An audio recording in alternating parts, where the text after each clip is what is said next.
I'm Shoobie, and welcome to After Hours, the show with a New Year's resolution to never feed a mogwai after midnight. Now, I just gave him some dino nuggies. Where's he at? What time is it? Oh, sweet Neptune. He's right behind me, isn't he?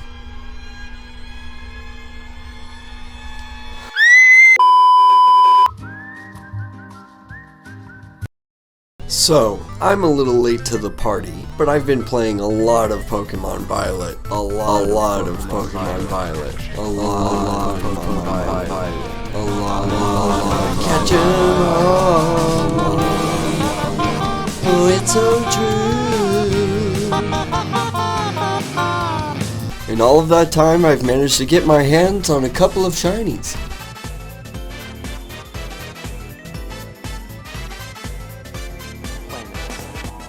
You know, the ultimate fate of the universe is so dark and mysterious that it generates butterflies in my stomach, and that goes to tickles in my spine, and that creates goose pimples, and then that penetrates my mind, and then the whole Big Bang explosion.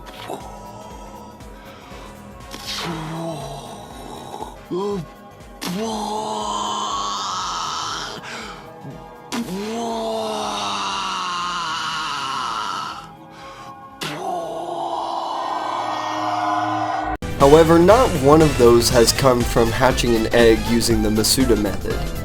For those of you who don't know, the Masuda Method is when you take a Ditto from any other country than the one that your game is currently in, and you breed it with any other unsuspecting Pokemon that you want.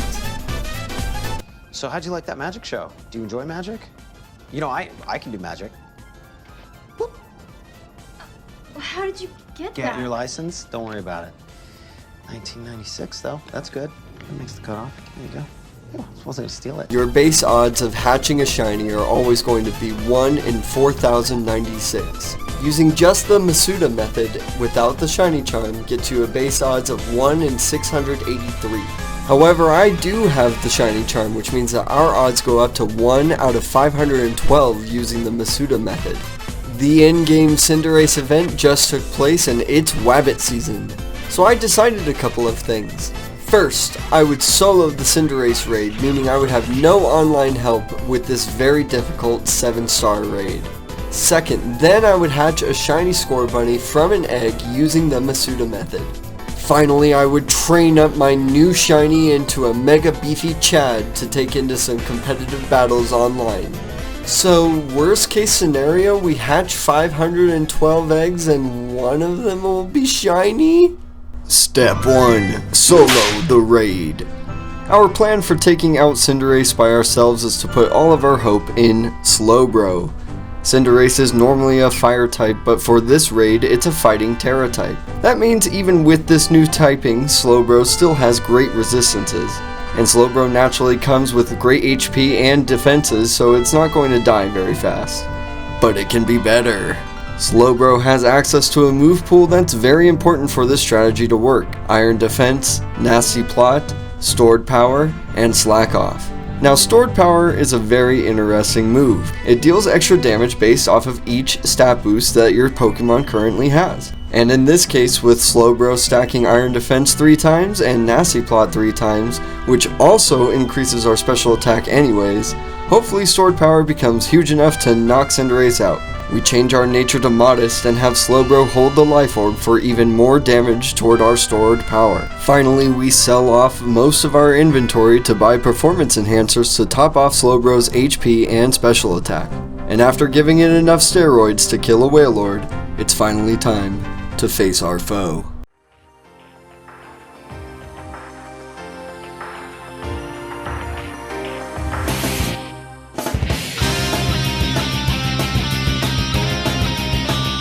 Very, very quiet. I'm hunting Wabbit. Oh no, oh no. Another one. Another one. Another one. Another one. Another one. Hello, motherfucker.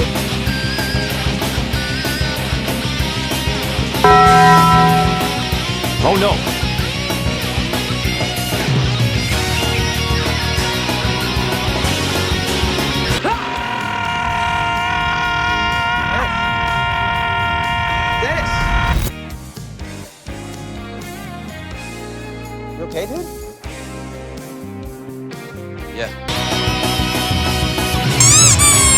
Another one.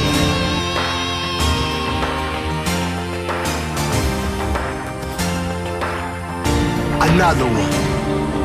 Another one. Another one. Another one. Another one.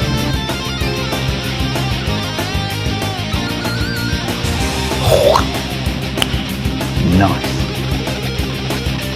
You what?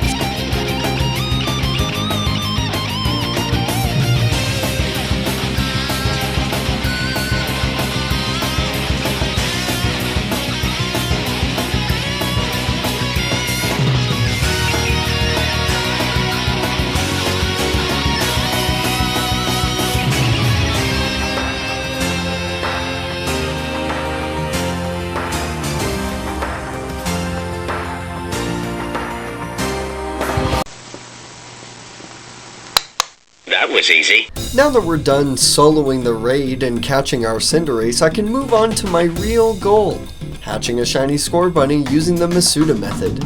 I grabbed my Cinderace and my non-English Ditto and got to work. Here are some Shoobie's tips to help make your life a little bit easier during this process. First, turn autosaves off and make a new hard save. Then, get an Egg Power level 2 boost from either making a sandwich or buying one. The sandwich will unlock your Pokemon's hidden desires, and you'll be able to collect more eggs during the 30-minute boost. I almost always collect around 60 eggs or 2 full boxes. So now that you have a hard save before your boost, if you hatch 60 eggs and none of them are shiny, now you can just reset it and not have to manually release 60 rejects one at a time. And those were Shoobie's tips.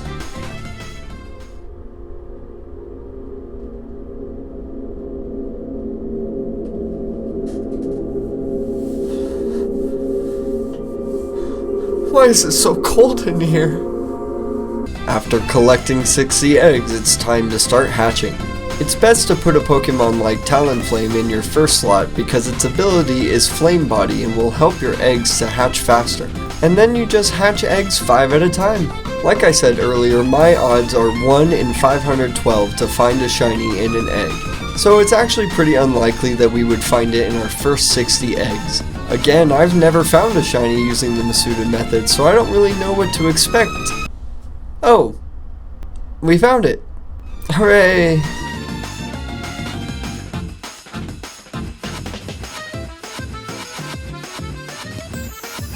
Well, that was certainly easier than expected. We did it. First round of eggs. We made like 60 eggs. We hatched them backwards. And when we got to the very last row, the first egg that we had made, Matt, the first egg, Matt. I don't think you get it. One second. I'm gonna come here real quick.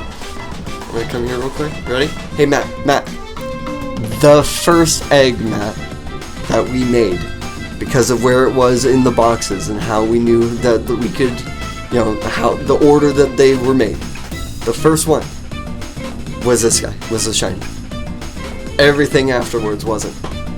And we hatched like 30, we hatched 50 something eggs before that last row, which really was our first row. I don't know why I hatched it backwards.